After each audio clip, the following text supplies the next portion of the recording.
Você está sendo manipulado. Cada passo seu é controlado. Acorde antes que seja tarde. Vamos direto ao ponto. O objetivo aqui é claro e preciso: aprender a identificar um manipulador. O tempo é um fator crucial e as táticas, elas são muito sutis. Por isso, é essencial saber exatamente o que procurar. Pense nisso. O dano mais profundo, aquele que realmente destrói, raramente é visível a olho nu. Ele não deixa hematomas, não deixa cicatrizes na pele, porque ele começa e se instala na mente. É preciso entender uma coisa: a manipulação psicológica não se parece com um confronto aberto. Longe disso. É um processo lento, insidioso, que opera nas sombras da nossa percepção, minando a confiança, sabe? Pouco a pouco. E aqui, a definição clínica é fundamental. Olhe bem, não estamos falando de um desentendimento, de uma briga comum. Estamos falando de uma estratégia deliberada, sistemática, onde cada palavra, cada gesto tem um único objetivo final: o controle. Mas controle para quê? Os alvos são sempre os mesmos, e cada um deles é um pilar que sustenta a identidade de alguém. O manipulador trabalha metodicamente para derrubar todos, um por um. Geralmente o isolamento é o primeiro passo. A autonomia, essa é a última a cair. Agora, vamos analisar a primeira tática, e talvez a mais fundamental de todas: o controle da realidade. Pense bem, se alguém consegue ditar o que é percebido como verdade, essa pessoa detém o controle absoluto. E o nome dessa tática é gaslighting.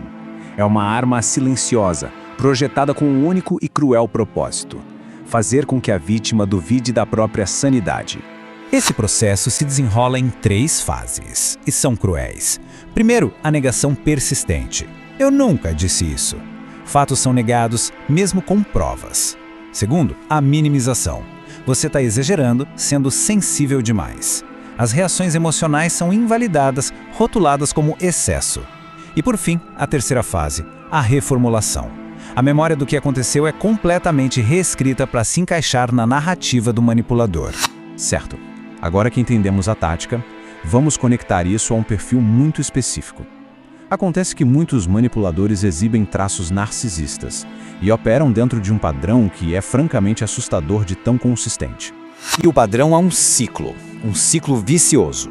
Ele começa com a idealização, uma avalanche de elogios, de atenção, tudo para criar uma dependência emocional muito rápida.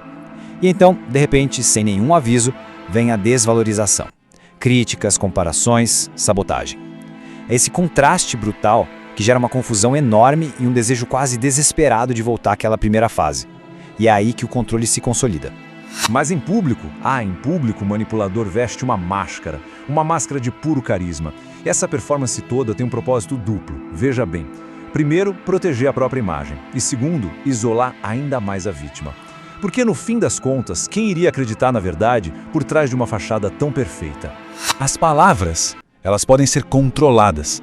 A máscara social pode ser muito convincente, mas existe algo que não mente: o corpo. O corpo sempre revela a verdade. Então, o que se deve procurar é a incongruência, sabe? Palavras muito seguras, mas os olhos desviam. Um sorriso que nunca chega aos olhos. Gestos que parecem rígidos demais, quase ensaiados. A maneira como o espaço é usado para intimidar. E claro, a mudança repentina de comportamento, de calor para frieza em questão de segundos. A história que o corpo conta é essa que importa. E o que acontece quando essa máscara é desafiada? O que acontece quando o manipulador é confrontado? A resposta nunca é recuar. A resposta é atacar. Um contra-ataque feroz. Essa tática de contra-ataque tem um nome. É conhecida como DARVO. É um acrônimo em inglês para Deny, Attack and Reverse Victim and Offender. Ou seja, negar, atacar e inverter vítima e agressor. Primeiro, a negação total. Isso nunca aconteceu. Segundo, o ataque direto ao caráter de quem acusa. E por fim, a grande inversão, onde o agressor se coloca no papel de verdadeira vítima. É uma arma de poder simplesmente devastadora. Ok. Com o conhecimento de todas essas táticas, é possível criar uma ferramenta, uma espécie de diagnóstico rápido, uma lista de verificação que pode ser aplicada em minutos para se proteger. Vamos ao item número 1. Contradições. A história que a pessoa conta muda com frequência? As narrativas são consistentes ou elas se adaptam dependendo de com quem se está falando? Lembre-se, a verdade é sólida, a mentira é flexível. Item número 2. Minimização. Os sentimentos são rotineiramente invalidados. Aquela frase, você está sendo sensível demais, aparece com frequência. A desqualificação de sentimentos é uma das ferramentas de controle mais eficazes que existem. Número 3. A culpa invertida. A crítica é sempre virada contra quem a fez? Preste atenção se conversas sobre os erros de alguém, de alguma forma, terminam com a outra parte tendo que pedir desculpas. Quarto ponto: isolamento. Existe um esforço ativo para afastar a pessoa de amigos e familiares? O manipulador sabe muito bem que uma rede de apoio forte é uma ameaça. O isolamento é o seu maior aliado. E o quinto e último item, a linguagem corporal. As palavras e o corpo contam a mesma história? É preciso confiar na dissonância, confiar naquilo que se sente, não apenas naquilo que se ouve. Se a resposta for sim para 2 ou mais dessas perguntas, o sinal de alerta está aceso. E é um risco que não pode e não deve ser ignorado. Identificar é o primeiro passo, mas a proteção é o segundo e o mais importante. Apenas reconhecer o padrão não é o suficiente. É preciso agir para retomar o controle. E as contramedidas são as armas de defesa. Primeiro, defina limites claros, firmes, inegociáveis e deixe as consequências explícitas.